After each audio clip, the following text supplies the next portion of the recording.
Hi, this is Stephanie Miller from The Stephanie Miller Show. Please enjoy this exclusive clip from my show on Political Voices Network. So let's talk about, dear God, bombshells, one and all. An insider tipped the FBI off. Experts pounce on bombshell Mar-a-Lago report. The FBI missed a couple of secret rooms. Talk to us about that for a minute.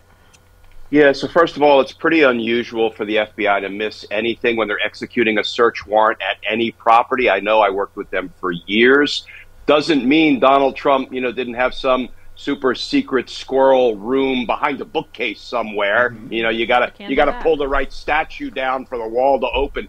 So, maybe they missed something, and if they did, it's just more evidence of Donald Trump's intent to obstruct justice by never giving over the documents, not to the grand jury after they were subpoenaed, not to the National Archives after they were requested, and not to the FBI as they were executing a search warrant, trying to recover all the documents. None of this bodes particularly well for Trump. Yeah. So let's talk about, just since we're on Mar-a-Lago. So your friend Andrew Weissman argued that Eileen Cannon could gift Jack Smith an issue to appeal depending on her actions in terms of, her dance that she has to do protecting national secrets. If she screws this up, to be blunt, this is the kind of issue I would imagine the government would take an appeal so that they could have the 11th Circuit hear it. So he has to decide whether to share sensitive information with Trump's lawyers. That's something they could appeal prior to that going to the defense. Another cause for appeal would be if Cannon were to override the government's request for redactions to protect the integrity of the intelligence. I mean, ironic that this whole case is about them being sloppy with national security and national secrets. So what do you make of this? Yeah, the whole case also feels like Jack Smith not only has Trump and Walt Nauta and De Oliveira, the co-defendants, as the adversary, but it feels more and more like he's got Judge Cannon as an adversary as well. And that's not the way it's supposed to be. Rather than having to contend with bad ruling after bad ruling after bad ruling, I would hope if Jack Smith decides to appeal any of these issues, that he would also throw in a motion to recuse. Let the appellate court, the 11th Circuit, handle it. Let them sort it out. And then we live with the results. Either Judge Cannon, should remove herself from the case, or she shouldn't remove herself from the case. But if we never litigate the issue, we'll never win that issue. So I hope Jack Smith is still thinking about whether there's a basis to move to kick her off the case. Yeah. Okay. This is a new legal term I hadn't heard as well from Andrew Weissman, snap-a-doodle. He said, hey, D.C. Circuit Trump panel, snap-a-doodle. You really are making the judiciary look bad at this point, letting it down after so promisingly agreeing to expedite the briefing and argument schedule. I keep saying, Glenn, delay, Donald Trump's best friend. Like, anyone that helps him delay is exactly what he's looking for. So what do you think? I mean, I read two good news things about this as well. One headline, Trump's immunity appeal is slowed because judges are making his loss bulletproof, according to one expert, and Anton Scalia may help disqualify Trump from beyond the grave. So that's a happy headline. But talk to us about this and being a Jersey guy, first of all, Andrew is far more diplomatic than me. I wouldn't have gone with, hey, hurry the snap-a-doodle up. I would have chosen another word. Yeah. But still, here's the thing. It's only been a few weeks, and I know we've waited an eternity for justice to come for Donald Trump. So I understand the frustration. I feel the frustration. But, give the appellate court time to issue what will be perhaps the single most scrutinized appellate court opinion in our nation's history. And here's the other thing, Steph. Yes, they are wrestling with the exact language of the opinion with respect to the fact that Donald Trump has no absolute presidential immunity. But remember, there's a second issue that they're wrestling with, and that is, did Donald Trump have a right to appeal this in the first place? The answer is no, strictly speaking. Yeah. But if they say no, that no needs to be bulletproof too, because what does that mean? It means it doesn't go to the Supreme Court. We don't keep the trial on hold. It means the trial begins barreling forward again. So they have a lot of legal issues that they're wrestling with. They want to get it right. Let's give them another week. and then, let's readdress. So that's what I'm reading. I think what I'm hearing you say is that if they are unanimous that he does not have the immunity, then it's bulletproof when it goes to the Supreme Court. So the release of the appeals court decision they could be trying to get a unanimous decision. Another expert saying, based on the oral argument, they all seem to be in agreement.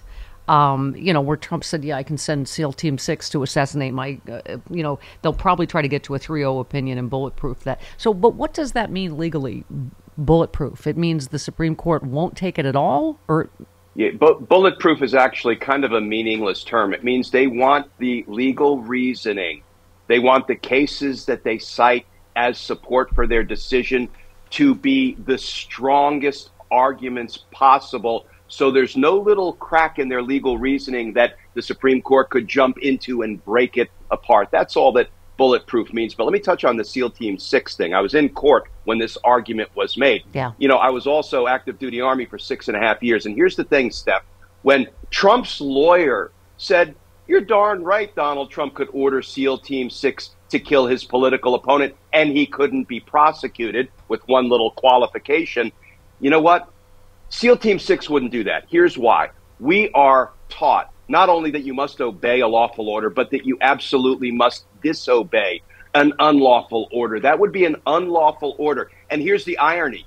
Donald Trump would be fine with telling some military members to go kill an opponent, and the military members could be prosecuted, and Donald Trump believes he couldn't be for delivering that unlawful order. That's an obscenity that is, reason number 8 million why Donald Trump cannot possibly go anywhere near the reins of presidential power again. So the other Supreme Court thing, the Scalia headline, Trump's opponents are turning to a surprising source to make their case for keeping him off the ballot. This is the 14th Amendment.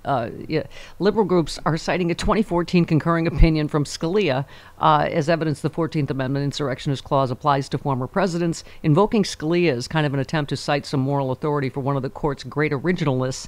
They're not just citing anyone. Trump, of course, has argued that presidents are not officers of the United States, which I'm not a lawyer, but I think that sounds absurd. So, yeah, what do you? I'm wondering, because I know everyone at first is like, "Oh, that's not going to happen," but I'm feeling like you tweeted about some of this, the 14th Amendment stuff. I'm not sure that this is not going to work in some cases. I'm with you, Steph. I am not in the camp that says the Supreme Court is going to find an off-ramp and they're going to find a way to leave him on the ballot. 51% of me says, I don't think they're going to find a way to leave him on the ballot. Here's the thing. They can engage in legal reasoning and reach any conclusion they want, right? They can play all the games they want and say, either we rule that he's disqualified or we rule that he's not quite disqualified for some reason or another. But what I believe motivates the right-wing bloc of the Supreme Court is self-preservation. They want to remain above the executive branch, above the president, and they know if they do anything to facilitate Donald Trump's return to the Oval Office, he's already announced he's going to be a dictator on day one, and a dictator has absolutely no use for a Supreme Court. So they're thinking that in the back of their heads, if not in their front of their heads. I have a feeling they will find a way to say, you know what? This really is a states' rights issue. This really is an original construction and textual issue. And he's disqualified. I think that is the more likely result. And I mean, obviously, Judge Ludwig, among other conservative scholars, are going to the Supreme Court. You pointed to a Republican judge in Illinois finds Trump engaged in insurrection and is disqualified under the 14th Amendment. He ultimately finds a higher court, not the Electoral Board, must decide this. First Republican judge in the nation to issue such a finding. So you said that's another important development on the Trump disqualification front. Yeah, now that retired Republican judge who concluded, as a matter of fact, Donald Trump engaged in insurrection, just like the Maine Secretary of State concluded, just like the courts of Colorado concluded. He also said, but the mechanism here in Illinois probably doesn't allow us to keep him off the ballot just based on my decision. But, person after person who looks at the evidence has said, of course, Donald Trump engaged in, incited, and gave aid and comfort to an insurrection. And I don't know how the Supreme Court would be comfortable finding a way to say, yes, even though he clearly engaged in insurrection, we're going to ignore the 14th Amendment and let him run for president again. Yeah.